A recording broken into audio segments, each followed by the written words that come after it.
Mesdames, Messieurs, quand il y a 4 ans, j'ai pris en charge l'administration des finances, l'endettement de notre pays était déjà, comme vous le savez, parvenu à un point très critique. Depuis 1 an, j'ai travaillé à une connaissance encore plus approfondie de la situation. Je dois le confesser devant vous, le déficit de notre budget s'est encore aggravé cette année. Il atteindra à la fin de l'exercice la somme considérable de 109 milliards. Si nous laissons persister les choses, il est certain que dans quelques années, la maladie de nos finances atteindra un stade incurable. Mesdames, Messieurs, quand il y a 4 ans, j'ai pris en charge l'administration des finances, l'endettement de notre pays était déjà, comme vous le savez, parvenu à un point très critique. Depuis 1 an, j'ai travaillé à une connaissance encore plus approfondie de la situation.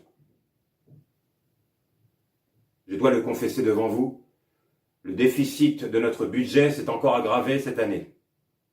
Il atteindra en fin d'exercice la somme considérable de 109 milliards.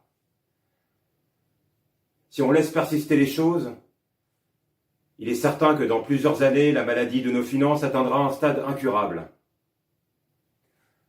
Cela, d'autant que notre dette générale cumulée approche, elle, actuellement, les 650 milliards. Je voudrais commencer à dévoiler devant vous les grands principes de la réforme que nous voudrions engager afin de remédier à cette situation. Il nous est apparu que l'unique solution pour résoudre un déficit aussi insupportable que dangereux pour notre avenir consiste en une refonte intégrale de la fiscalité de notre État.